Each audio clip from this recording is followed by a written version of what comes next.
I've got a comment here from a fan from Hello, I'm Red69, and his comment is Gravedigger. Stop being childish. This is real stuff. What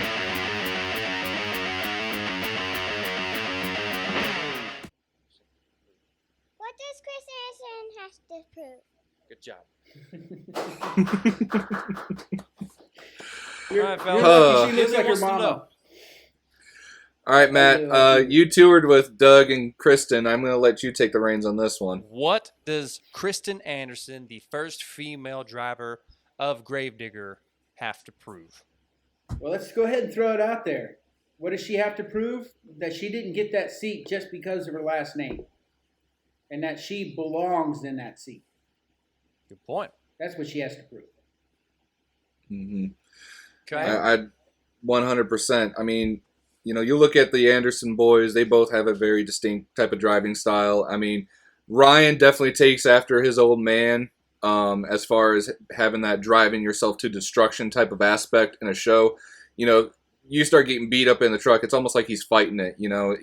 The more he gets mad, the more he wants to just drive that thing into the ground. I've seen more broken parts off that truck more than anything I can count, more than a freeway accident you see with icy roads here on 94 in Michigan. That truck is, you see it looks all nice and pretty before every single show and pit party. It's going to look like it needs to go to a junkyard after freestyle. So, and Adam, he's a very technical driver himself. I mean, he's very good behind the wheel as far as racing. He's very good at racing. He's pretty good at freestyle as well. But I would put Ryan as a top tier driver compared to Adam as far as freestyle goes. But 100%, yeah, Kristen definitely has a lot to prove because all she's had was this tiny little arena really to play around with. And honestly, there's not much leg room out there in the arena circuits to really let it out unless you go to, what is it? It's a Washington event. Thank you, Tacoma Dome out in Washington. Yeah. It's like a miniature stadium event. So yeah. There's a lot that she needs to lay out stadium, there. Everyone's favorite. Second only to Rosemont. So let me just throw in real quick while we're talking about Kristen Anderson and her arena, upbringing. Because of that arena upbringing, because she's got most of her seat time in her arena, I feel like she ends up as a point-and-shoot driver. And that's where she's really struggling. That's why she's not in the top 5, is because she currently is a point-and-shoot. She just puts it in a direction, stomps on that loud pedal, bounces over to the very first obstacle she has, and then just wings it from there. You see a lot of these other stadium guys, they have an idea where they're going to go. I feel not that she doesn't have an idea, she just points and shoots. And you learn that from arena shows because you only have one obstacle, the center pod. So she's learned what I would call bad habits, from the arenas. And I'd like to see her grow out of that. I guess the question is, can Kristen be as wild as Ryan in freestyle? Can she be as calculated as Adam in racing? So I had the owner of our show, Miss Harley Johnson, soon to be Tweety, pull some stats for us on Miss Kristen Anderson. I want to go ahead and read them to y'all real quick. Kristen Anderson competing in the Monster Jam circuit in the arena world, mind you, since 2017. The first female in to drive Gravedigger, 3 World Finals appearances, an All-Star appearance, a Triple Threat Series ended in 4th place. That was in 2019. In 2018, she ended 5th on the tour. In 2017, she ended in 6th place. That's on an arena tour, okay? Now think about it, fellas. She's on a stadium tour right now. Not just on a stadium tour with a stacked lineup of drivers. Think about who she's up against. Adam, World Finals champion. Ryan, World Finals champion. Todd, World Finals champion. Bari, runner-up racing champion. All the independents. Okay. You're missing one more World Finals champion. Lindsey Reed, World Finals champion. Jim Kohler, World Finals champion. Okay, look at who she's up against right now. Put her in the seat of Gravedigger and say, point and shoot, honey. The world's at your feet. They are ready for you to wow us. Okay, Jamie Garner. No stranger to victories either in stadium settings, and Kristen just hasn't got there yet. Okay, even the independents on this tour, big time ballers, and this is Kristen's first stadium tour. She's got her work cut out for her. A lot of people are expecting these great things out of her because her last name is Anderson. To be honest, it's gonna come. It's gonna happen. She is trying everything that she can. She, obviously wiped out racing. We've talked about that till we're blue in the face in Houston. This last go around. She's trying to pull out all the stops. She wants to be there. I know she's hungry for it. Her crew chief wants it for her. She's got all the support in the world, but it's just going to take time to let that build. If I may ask a question real quick, Matt, since you toured with Kristen, where did you guys place at the end of your tour in reference to Kristen and Doug? Honestly, Mark List and I have consistently placed higher than her in all of our tours. Mark was at the top of his game at the time. I'm trying to remember who else was on our tours. It was also a stacked house full of nothing but amazing drivers. You got Tristan England out there in his dump truck, killing it. You got Blake Granger, who was starting to get his stuff together. It was a lot of really good drivers. So, but yeah, unfortunately, I'd have to say we were consistently placing higher than her. Because, sitting in 4th and 5th and 6th in an arena setting, there's only 8 trucks in that roster per event. And if we were still in an arena type of setting, 2 being independent. So if she's getting her butt kicked by a couple of independents in an arena tour where essentially, no offense, you're mainly going for popularity. There's not really whole much. And the Gravedigger name kind of helps that, unfortunately, is, everyone knows Gravedigger. Gravedigger's a household name. So a lot of people are going to vote a little bit higher, like, I know this truck, rather compared to someone like Overboard. If you're a fairly new fan that you haven't been around quite long, they do a great performance, like, oh, but I want Gravedigger to win, so I'm going to score them just slightly less higher. Again, rigged on fan judging, but I digress. I would have, before everything happened with COVID, if I was to rank Gravedigger drivers in arenas, it would have been Tyler Meninga, Brandon Vincent, I believe Downtown Randy Brown was in arenas, wasn't he? Downtown Randy Brown. Randy Brown in 3rd, and then right at the bottom would be Kristen and all those arena tours. Because all those other guys have a very distinct driving style. You look at this reverse donut save that Tyler did once in his truck in his tour, was absolutely awesome. And Kristen, it just seems like Matt's been saying, it just a very point and shoot. It's just kind of the same thing. Nothing very impressive, nothing unique, nothing to kind of add on to it. Let me throw a little silver lining in there. A little silver lining that I think we've all kind of skipped over a little bit is every year she did better. 6th, 5th, 4th. You're right. This year she got a little shortchanged. Now, granted, another 3 years, she's a Arena Tour champion. She's going straight to the big show. She didn't get that chance. And I guarantee you, when Ryan started out running in Taz, or whatever he started out with, excuse me if I'm wrong, he was probably not that great either. So it all takes time, and we all got to learn. And the silver lining is that she was getting better every single year. So she's getting it. The question is she going to get it fast enough? Matt, it makes a very valid point because there is video footage out there of Adam going down Thunder Alley and racing and rolling it into a tree before even getting into the stadium floor. Right. They all had to start somewhere. They all weren't champions from the get-go. Then those Anderson boys weren't driving Gravedigger right out of the get-go. Y'all remember Ryan drove Spider-Man for a little while. Adam drove Taz. And she just right out of the get-go, hey, guess what? You're going to be in Gravedigger. Let's see it. Some big shoes to fill. Yeah, absolutely. It's got to be nerve-wracking. You put her in a no-name truck, something nobody gives a single care about. And it'll take some of the extra weight off of you and allow you to breathe a little more. But then again, pressure makes diamonds. So throwing her straight to that truck would probably also be a good thing. Fellas, this tour, though, like we've already stated, This tour is red hot with the stacked lineup of drivers. Okay, the second to least decorated driver in this lineup. Okay, very bottom list, second to last, is actually Bryce Kenny. Okay, Bryce Kenny is also known to win freestyles, known to win racing, known to win events.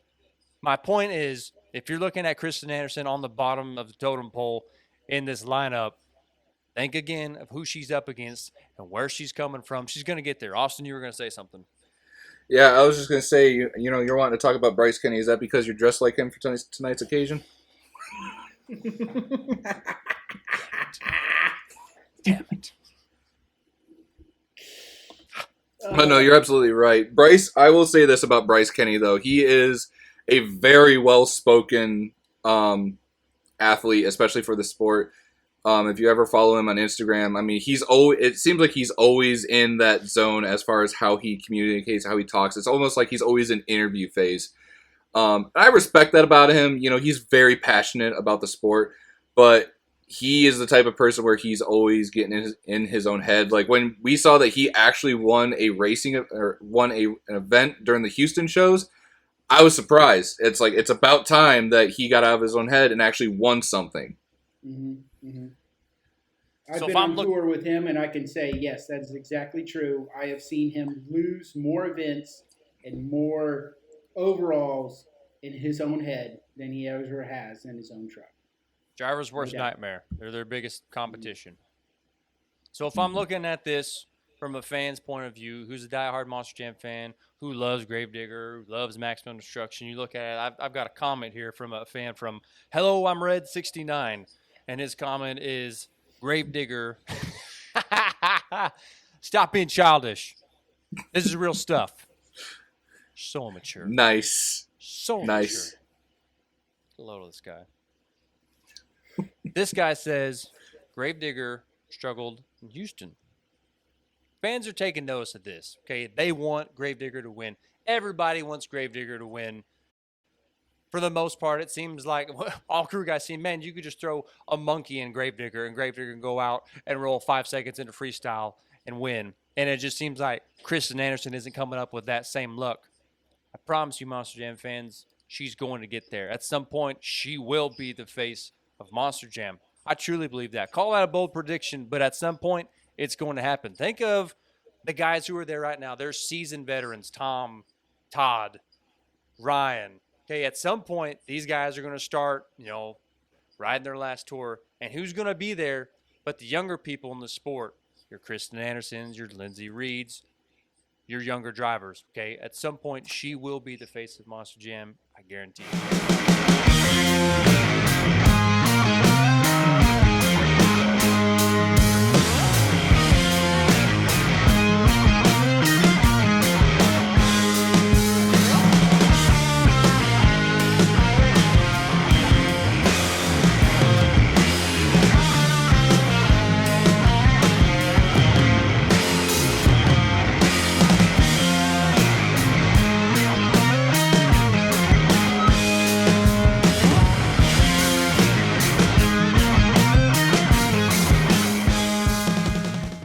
All right, friends, we're going to start a brand new segment on the show called Story Time.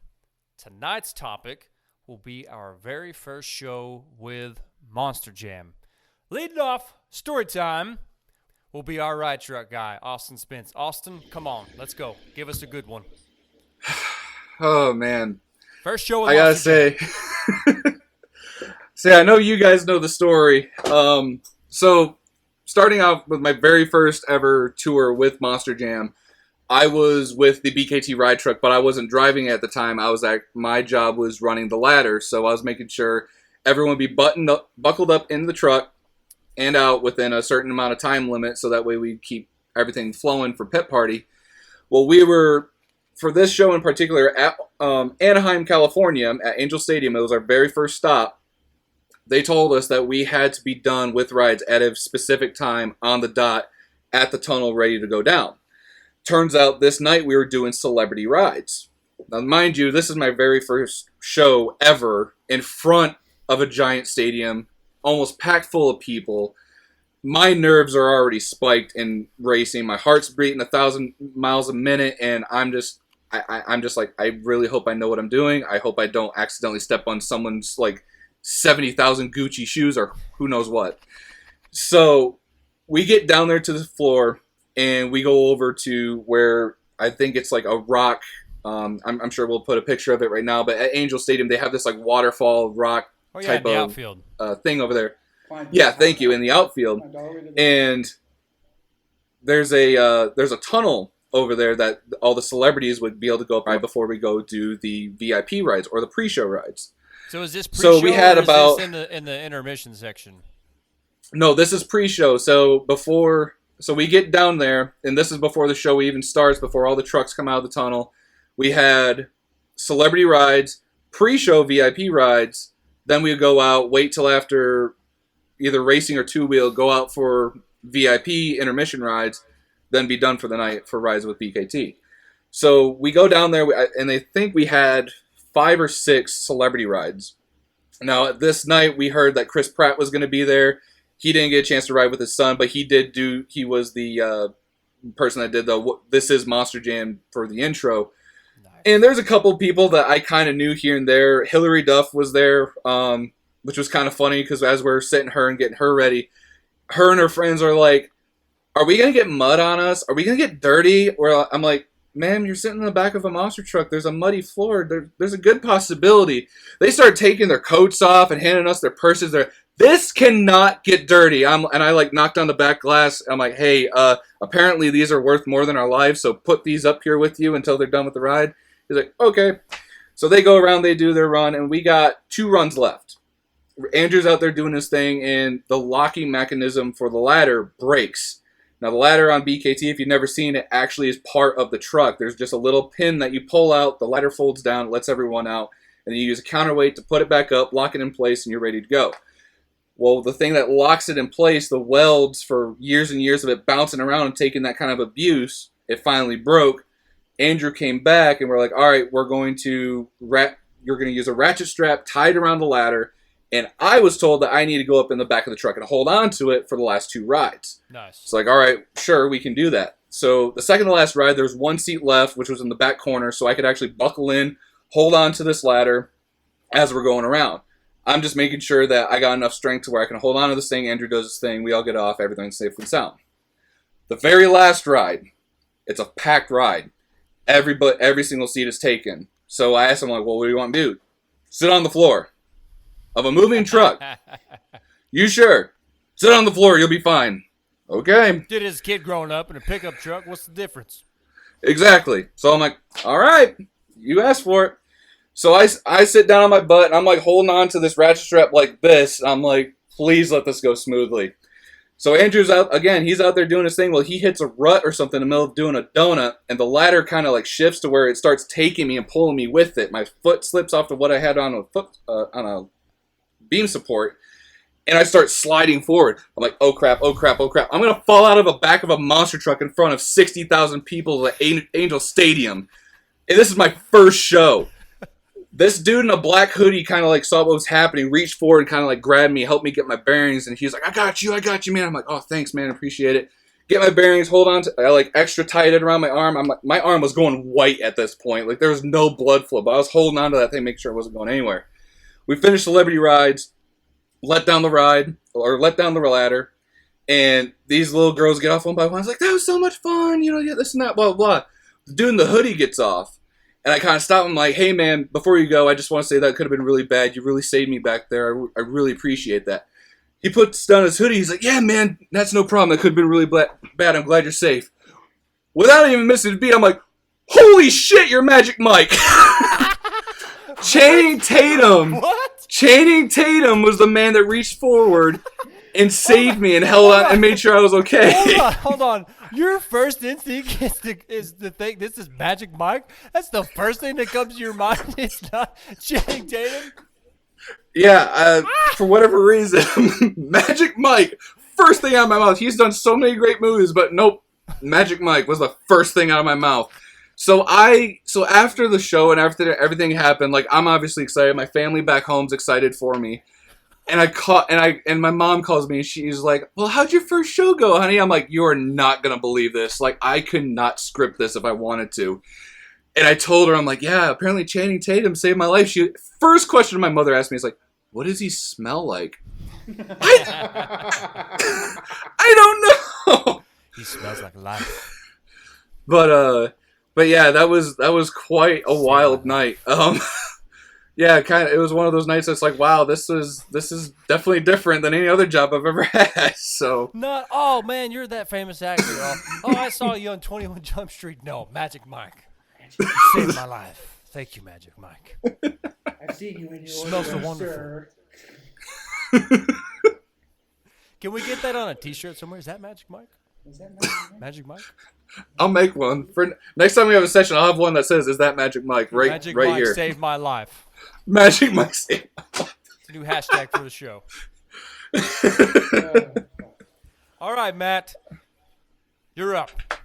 All right, so a little disclaimer. It's not exactly my very first show with Monster Jam. My very first 2 shows were so boring and plain and not exciting.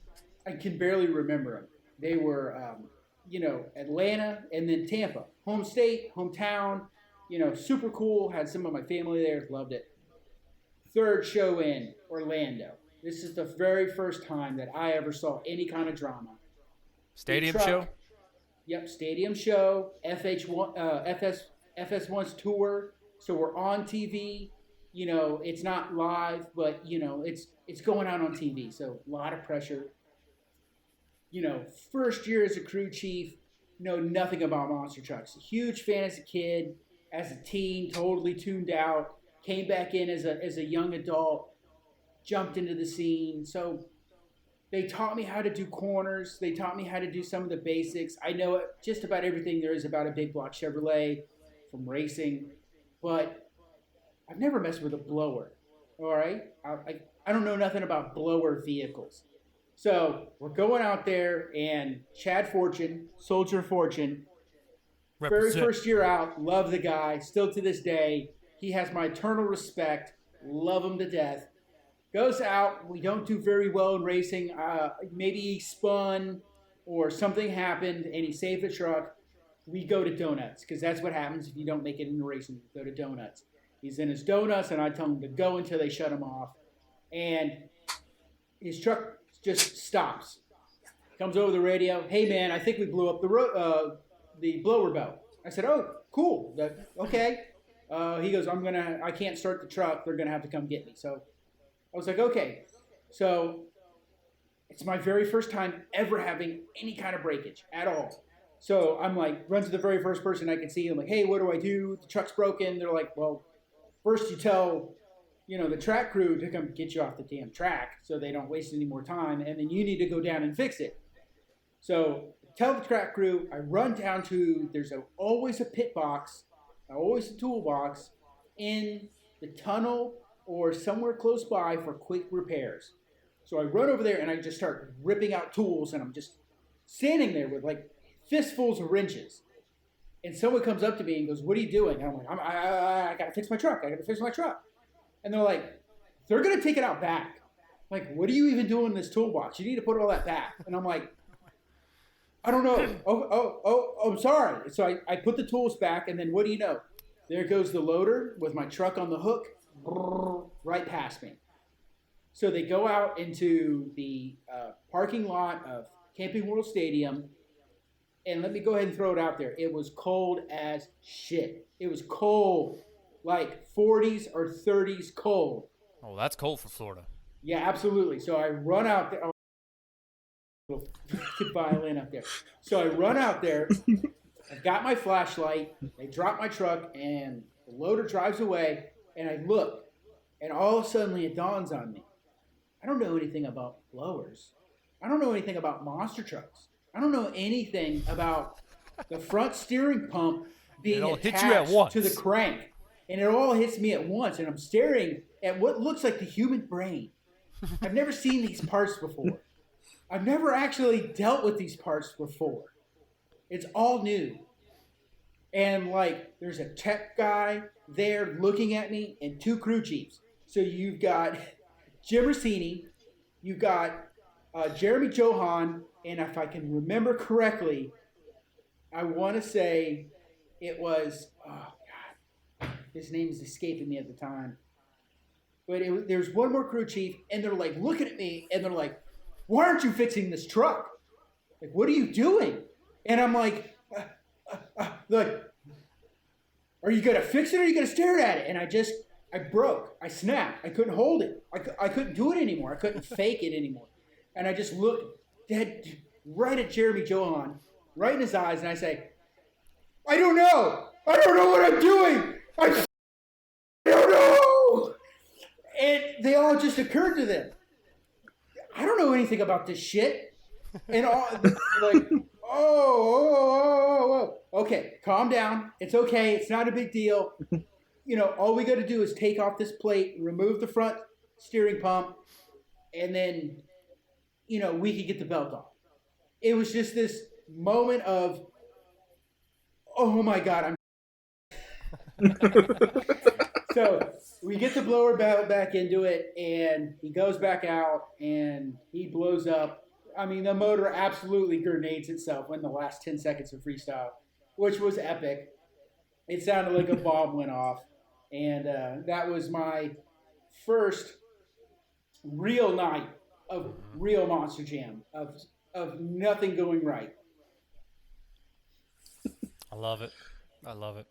I don't know what I'm doing. I don't know what I'm doing. I'm so scared. Well, I got to say, similar to you, Matt, my first show at Monster Jam, it wasn't too thrilling. We had minimal damage to, if any. I mean, it was really nothing. Now, my second show at Monster Jam, that was something.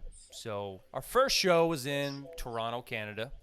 To my knowledge, that was the last Monster Jam show, stadium show in Toronto. But we got to get from Toronto, Canada now, all the way to San Antonio, Texas. Now, you tell me who in the office thought pulling that off was a great idea, to go all the way from another country to basically almost to Mexico, in a matter of a week in the middle of winter.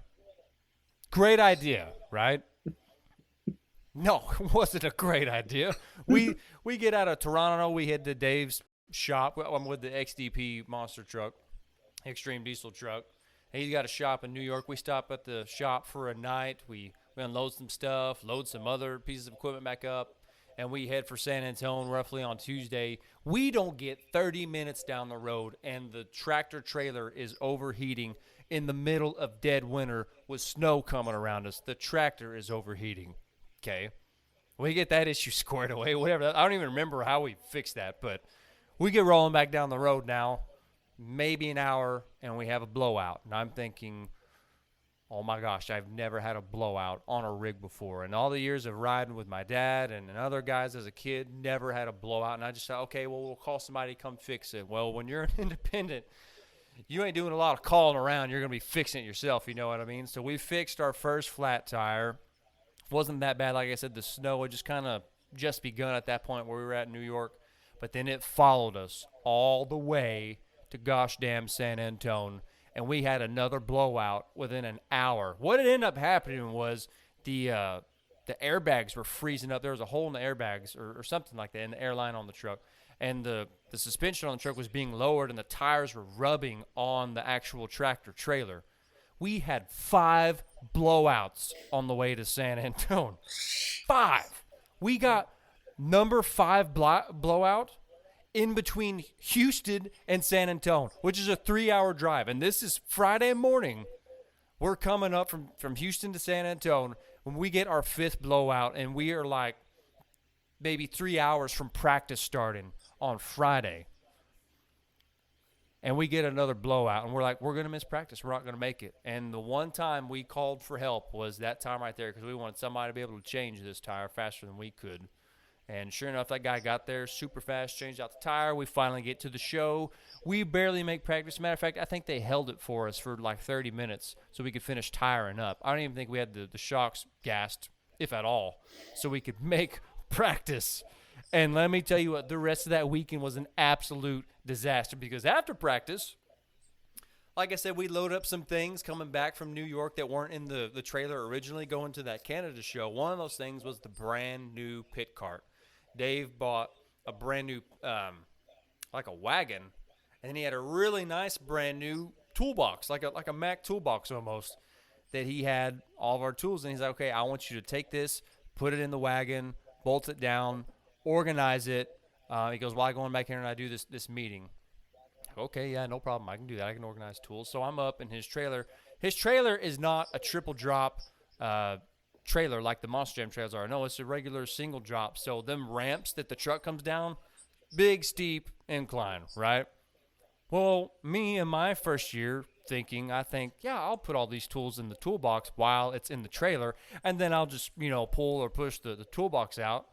And that was the worst idea I've possibly ever had in my life. I loaded that thing down. It's weighing every bit of 650 pounds is what it feels like.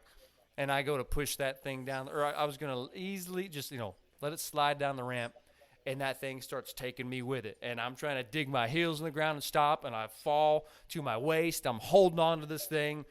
Well, 20 feet behind our trailer, for some reason, are like brand new Ferraris. And the cars around it are just regular rental cars, but for some reason there are Ferraris behind our semi-trailer.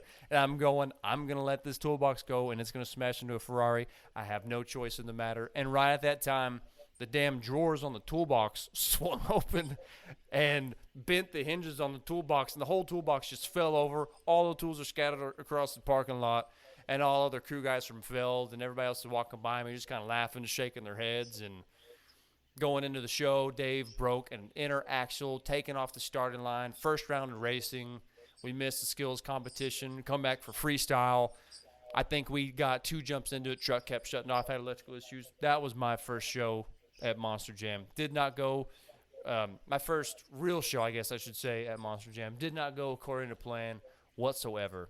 Absolute disaster. I got a question. You guys were having a bunch of electrical issues. Aren't you an electrician?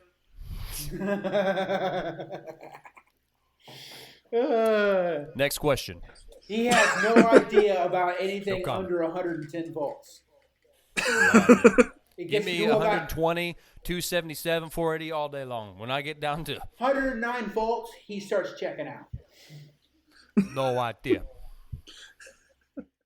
Well, friends, thanks for tuning in to the second episode of the Throttle Out Show, where we discuss the future of Monster Jam, what Kristen Anderson has to prove, and we're throwing in a new segment of the show called Storytime.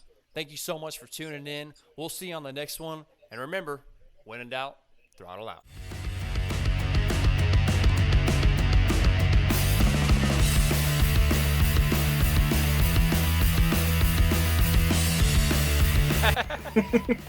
You're always a second behind. You and your Mr. Shamrock Shake, you enjoying that? I am. Thank you very much. Right. Shamrock I bet you if you Shakes are cut back. open his arm, that Shamrock Shake comes right back out.